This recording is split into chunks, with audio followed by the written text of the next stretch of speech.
근데 제가 보기에는 우리나라에 뭐 여러 가지 문제가 있습니다만 큰 문제 중에 하나가 중복상장이에요. 그리고 지주회사 제도가 거의 제가 보기에는 한국에만 있는 지주회사 제도죠.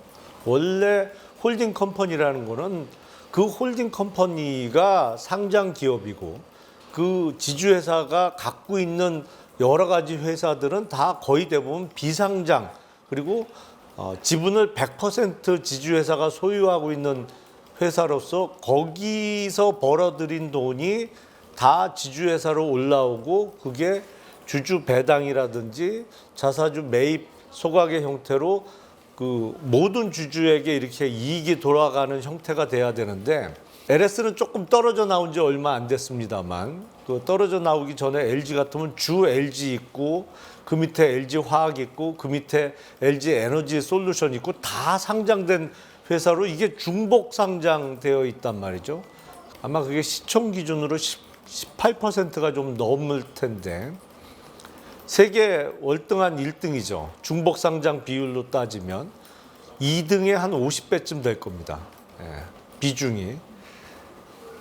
LS도 아마 그런 거 비슷한 거를 하겠다는 거 아닌가 싶은데 뭐 구체적인 내용은 자세히 모르겠습니다만 왜곡된 한국 자본시장에 한술 더 뜨겠다 아니면 한 숟가락을 더 보태겠다 이런 거 같아요. 기본적으로 경영하는 분들이 제대로 경영을 한다는 이 거버넌스에 대한 기본적인 개념이 다들 없는 것 같아요. 지금 보면 이른바 재벌 기업은 그렇잖아요. 뭐 계열사가 워낙 많습니다만 정말 가능성 낮고 누가 봐도 무모한 투자를 어느 한 계열사를 통해서 했다가 그 계열사가 안 좋아지면 어떻게 해요? 다른 계열사를 통해서 사실상 지원을 하잖아요.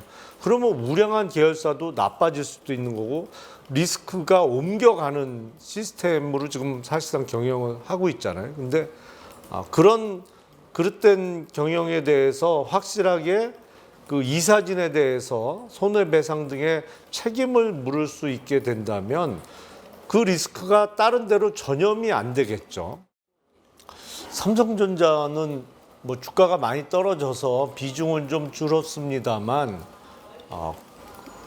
시총을 봐도 우리나라 1등이고 지금도 여전히 뭐 매출이든 모든 면에서 우리나라를 대표하는 기업이라고 볼 수밖에 없는데 거버넌스라는 측면에서는 정말 형편없죠.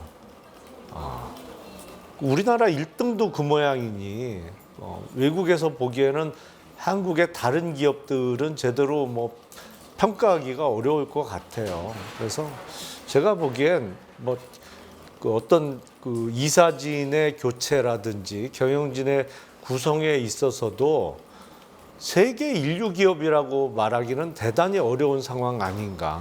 그냥 한국 1등인데 그것도 쪼그라들고 있는 한국 1등이고 세계적으로 보면 지금 글쎄요. 삼성전자의 시총이 대략 뭐 300조 조금 넘는 수준일 텐데 달러 베이스로 보면 세계적으로 몇 등 안에 들 수 있을까요? 제가 보기에는 뭐 100등, 200등 안에 들기 어려운 시총 아닌가요? 근데 과거보다도 못한 상황인데 저는 역시 이거는 경영 능력의 문제라고 생각합니다.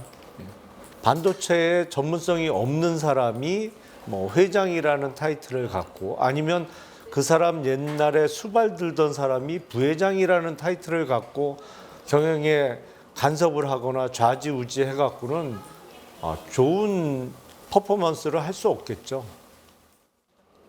기본적으로 기업이 현금을 많이 보유할지 아니면 투자를 확대할지는 그 기업의 경영진이 판단할 문제죠. 근데 그걸 뭐 일일이 간섭할 수는 없는 노릇입니다만 이른바 재벌 기업이 3세, 4세 이렇게 내려오면서 기업가 정신 내지는 도전자 정신이 좀 많이 사라진 것이 아닌가. 그리고 많은 부를 물려받아서 이거를 안전하게 지키는 데 주력하는 것이 아닌가라는 좀 생각이 듭니다. 그러다 보니까 옛날보다 투자 성향이 줄어들어서 현금을 보유하는 게 많아지는 것 같아요. 그래서 현금은 쌓아놓고 그걸 어떻게 투자를 해야 될지 제대로 결정을 못하거나 아니면 그거를 주주들에게 배당이라든지 자사주 매입 소각의 형태로 환원한다기보다는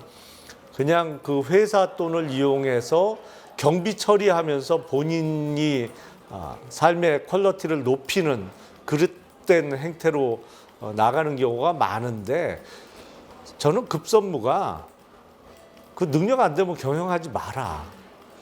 심리적, 사회 분위기적 압박으로 투자를 하도록 강요하는 것보다는 제가 보기엔 투자를 할 수 있는 능력이 되는 사람이 경영을 맡도록 하는 게 먼저라고 저는 생각을 해요. 그러니까 아버지가 할아버지가 창업주였기 때문에 물려받은 사람들이 대주주로 활동하면 안 되나요? 꼭 경영 판단까지 본인들이 해야 되나요? 근데 상당 부분은 그런 사람들이 사실은 경영 능력이 그렇게 뛰어나지 않은 경우가 많거든요. 근데 능력 안 되면서 왜 굳이 회장 자리를 지키느냐? 욕먹어 가면서 그것도 일종의 아집 아닐까 싶어요. 거의 대부분의 그 국민들이 국민연금 납부해서 그 돈으로 형성된 돈인데 모든 사람들의 이익을 위해서 이 의결권이 행사돼야 하는데 여태까지 그러지 않았다는 것이죠. 대부분의 경우엔 지배주주의 의지대로 의결권 행사되는 경우가 많았어요. 그게 주가에 악영향을 끼쳐서 결국엔 국민연금에 피해가 돌아감에도 불구하고 그릇된 의결권 행사가 지금까지 많았는데 저는 우리나라 주식시장이 투명화되고 선진화되려면 국민연금을 비롯한 연기금들의 변화도 분명히 필요하다고 봅니다. 그리고 원래 주주행동주의는 그런 연기금들이 하는 거죠. 아니 뭐 10주, 100주 들고 있는 소액주주들이 주주행동주의 하는 나라가 어디 있어요? 그런 나라는 우리나라밖에 없어요. 솔직히. 다 뭐 대형 펀드라든지 이런 연기금들 큰 돈을 굴리는 데서 행동주의를 하면서 그거에 필요한 뭐 소송 비용도 많이 지출을 하고 이러면서 어떤 회사 경영의 투명성도 높이고 주가도 부양시키는 건데 소액주주들이 앞서가고 있죠. 국민연금을 비롯한 연기금들이 앞서가지는 못하더라도 뒤라도 따라왔으면 좋겠습니다. 사실은 상속세율만 보면 우리나라가 상속세율이 매우 높은 것은 사실입니다. 과점주주의 경우에 할증까지 돼서 60%의 세율이니까요. 사실은 100을 물려받으면 물론 뭐 공제되는 액수가 있습니다만 기업을 물려받거나 이렇게 금액이 커지면 공제 액수는 별로 의미가 없는 것이고요. 100이라는 재산을 물려받을 때 60을 세금으로 걷어가는 시스템이죠.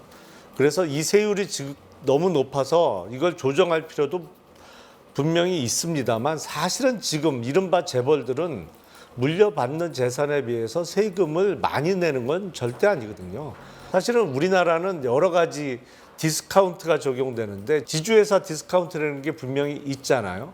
뭐 PBR로 따지면 0.15도 안 되는 지주회사들도 있으니까요. 그러니까 물려받는 재산에 비해서는 세금을 대단히 조금 내고 있는데 이런 불합리한 거를 해결하면서 동시에 내지는 먼저 이런 게 해소가 되면 세율은 낮출 수 있는 거죠. 사실은 뭐 60%가 아니라 뭐 50, 40, 30도 저는 가능하다고 보는데 지금 상황에서는 세율부터 낮추는 거는 불가능하다고 봅니다. 왜냐하면 뭐 다른 기업을 운영하지 않는 분들은 상속세를 많이 내고 계십니다만 큰 기업을 물려받을수록 사실상 세금을 조금 내고 있거든요. 그래서 상속세율 인하는 어떤 주주 보호 대책 그로 인한 한국 주식 가격의 정상화와 동시에 내지는 정상화 이후에 시행할 수 있을 거라고 저는 생각을 합니다.